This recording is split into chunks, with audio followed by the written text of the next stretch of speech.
Nicolas, on va donc faire un question-réponse sur PSA.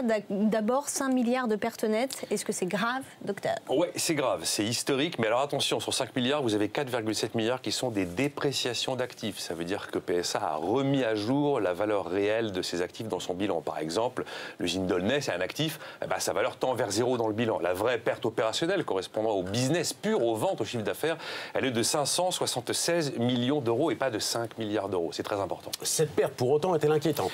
C'est le cash plus que la perte qui est inquiétante, car PSA a grillé 2,5 milliards de cash l'an dernier, c'est-à-dire 7 millions d'euros par jour de trésorerie partie en fumée.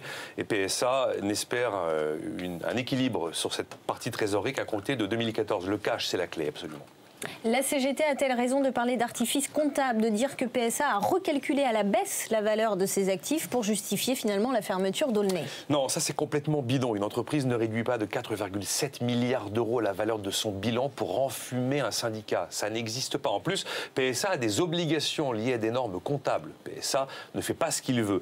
Cette dépréciation d'actifs, c'est une baisse de la valeur de l'ensemble de l'outil industriel de PSA. Ça n'est pas de l'agit-prop politico-médiatique. Alors, une question, pourquoi l'action Peugeot a l'une des plus fortes hausses du CAC 40 ? Parce qu'on craignait 6 milliards de pertes, c'est 5 milliards à l'arrivée. Parce que cette dépréciation de 4,7 milliards d'euros, c'est exceptionnel, ça ne va pas se reproduire tous les ans. Le marché estime qu'en fait PSA est au creux de la vague et ne peut que remonter. Et parce que la bourse aime les entreprises qui embauchent, pas les entreprises qui débauchent. Voilà.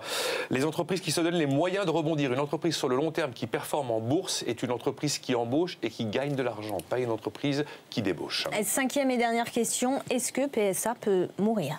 Alors une entreprise qui n'a plus de cash meurt avant le coucher du soleil. PSA a encore 9 milliards d'euros de cash. Le problème numéro 1 de PSA, ce n'est pas un problème financier, c'est un problème industriel. Après, il y a le problème financier.